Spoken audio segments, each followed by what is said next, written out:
Brought to you by V-Guard, co-powered by Sensodyne and Vimal. పలుకులలో Kesari. Associate sponsor UltraTech cement. గుంటూరులో situation ని తెలుసుకుందాం. మా ప్రతినిధి నాగరాజు సిద్ధంగా ఉన్నారు అక్కడి నుంచి వివరాలు అందించడానికి. నాగరాజ్, ఏంటి సిట్యుయేషన్ అక్కడ? ప్రస్తుతానికైతే ఇప్పటికే ఏజెంట్లంతా కూడా కౌంటింగ్ కేంద్రాలకు చేరుకుంటున్నారు. ప్రస్తుతం మనం అయితే విజువల్స్లో చూడవచ్చు ఏ స్థాయిలో వాహనాలు వస్తున్నాయో అభ్యర్థులతో పాటు ఏజెంట్లు కూడా, అదేవిధంగా పోలింగ్ సిబ్బంది కూడా అందరూ ఒకేసారి పెద్ద ఎత్తున రావడంతో మనం యూనివర్సిటీ వద్ద ఏ స్థాయిలో వాహనాలు వస్తున్నాయో కూడా చూడవచ్చు.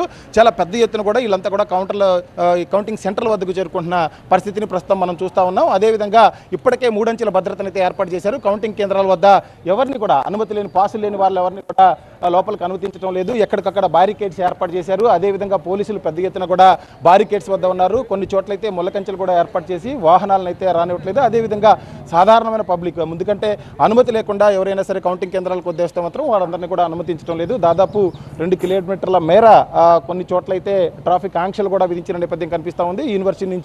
యూనివర్సిటీ పరిధిలోకి వచ్చే వాళ్ళందరినీ కూడా హైవే నుంచి తీసుకొస్తున్నారు. చుట్టుపక్కల ఉన్న రహదారులన్నింటినీ కూడా ఇప్పటికే క్లోజ్ చేసి ఒకే మార్గం ద్వారా వీళ్ళందరినీ కూడా లోపలికి అనుమతిస్తున్న నేపథ్యం కనిపిస్తూ ఉంది. ఇప్పుడు కొద్దిగా ఏజెంట్లు రాక తగ్గినట్టు కనిపిస్తుంది. ఎందుకంటే 6:30 గంటలకే మొత్తం కూడా రావాలని చెప్పి ఇప్పటికే ఏజెంట్లు అందరికీ కూడా చెప్పిన నేపథ్యంలో కొద్దిగా మనకి మనం ఏదైతే మెయిన్ ఎంట్రన్స్ వద్ద ఉన్నాం, ఈ ఎంట్రన్స్ వద్ద కొద్దిగా వాహనాల రాక అయితే తగ్గింది. ఇప్పటికే వచ్చిన వాళ్ళంతా కూడా ఆయా కౌంటింగ్ సెంటర్లకి పూర్తిగా వెళ్ళిపోతుంది. మనం చూస్తూ ఉన్నాం గుంటూరులోని ఏ నియోజకవర్గాలు ఉన్నాయో అవన్నీ కూడా ఎటువైపు ఏ సెంటర్ నుంచి వచ్చేవాళ్ళు ఏ సెంటర్కి వెళ్ళాలి, వాటి రహదారి మార్గాలు ఏంటి అనేది కూడా స్పష్టంగా ఇక్కడ ఫ్లెక్స్లు అయితే ఏర్పాటు చేయడం జరిగింది. మొత్తం మీద కౌంటింగ్ సెంటర్లోకి ఏజెంట్ల రాకైతే దాదాపుగా పూర్తయిందనే చెప్పుకోవాలి. మరికొద్ది సేపట్లోనే ఏజెంట్లంతా కూడా ఆయా నియోజకవర్గాలకు వెళ్ళిన తర్వాత సిబ్బందితో ఒకసారి ర్యాండమైజేషన్ చేస్తారు. సిబ్బంది ర్యాండమైజేషన్ అయిన వెంటనే ఆయా కేంద్రాల్లో ఉన్న ఎవరైతే సిబ్బందితో పాటు ఏజెంట్లు కూడా ఉంటారు. మొదటిగా 8 గంటలకి పార్లమెంట్కి సంబంధించిన ఈవీఎంలతో పాటు పోస్టల్ బ్యాలెట్స్ కూడా